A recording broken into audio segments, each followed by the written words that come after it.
Optative sentence মানে হচ্ছে ইচ্ছা, প্রার্থনা, আশীর্বাদ, এগুলো যখন বাক্য তো থাকে তখন সেই বাক্যগুলোকে বলা হয় এই অপটেটিভ সেন্টেন্স বলা হয়। বুঝতে পেরেছিস? আচ্ছা, অপটেটিভ সেন্টেন্সে বাক্যটা শুরু হয় মে দিয়ে। কি দিয়ে শুরু হয় বাবা? মে দিয়ে শুরু হয়। ঠিক আছে। আর এইখানে অপটেটিভ সেন্টেন্সে বেশিরভাগ ক্ষেত্রে ভগবানকে দেখতে পাওয়া যায়। ঈশ্বর থাকবে, ঈশ্বর। মে গড ব্লেস ইউ, ভগবান তোমাকে আশীর্বাদ দেখ।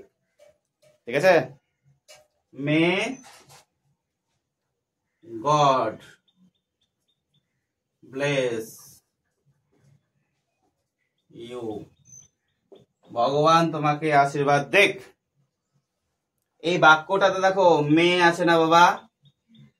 তাহলে বাক্যের শুরুতে কি দিয়ে শুরু হয়েছে? মে দিয়ে শুরু হয়েছে। তাহলে যে বাক্যটা মে দিয়ে শুরু হবে সেই বাক্যটাকে আমরা কি বলবো? Optative sentence. বুঝতে পেরেছি? খুব সহজ করে বুঝাচ্ছি, কিন্তু এর মতো সহজ সাদা মাটা আর হয় না। তোরা যেহেতু ছোট, তোদেরকে একটু সাদা মাটা করে বুঝাচ্ছি। বুঝতে পেরেছিস? আচ্ছা, যদি বলা হয় may you be happy, may you be happy, তাহলে দেখো এই বাক্যটা শুরু হয়েছে কি দিয়ে? মে দিয়ে।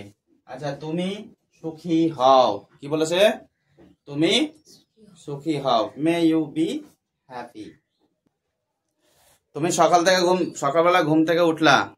সকালবেলা ঘুম থেকে উঠে তুমি তোমার মাকে বলছো, মম গুড মর্নিং। কারো জন্মদিনে বার্থডেতে গেলে সেই জন্মদিনের বার্থডেতে তুমি কি বললা? Happy birthday to you.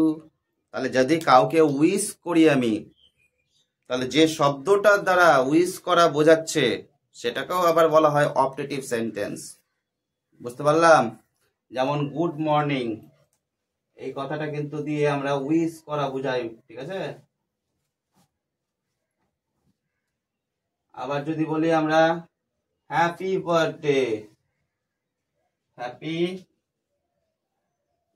Birthday, তাহলে এই বাক্যগুলোকে আমরা কি বলবো? এই শব্দগুলোকে যদি কোনো বাক্যের মধ্যে থাকে তাহলে তখন সেই সব সেন্টেন্স গুলোকে বলবো অপটেটিভ সেন্টেন্স। ঠিক আছে। এটাও মনে রাখবি যে গুড মর্নিং, হ্যাপি বার্থডে, এগুলো কিন্তু একটা উইশ করা বোঝায়। তাহলে এগুলোকে বলা হচ্ছে অপটেটিভ সেন্টেন্স। ঠিক আছে। মনের ইচ্ছা কাউকে বলছি তখন অপটেটিভ সেন্টেন্স। যখন আশীর্বাদ থাকছে কোনো বাক্যের মধ্যে তখন সেটা কি? Optative sentence. বুঝতে পারলাম?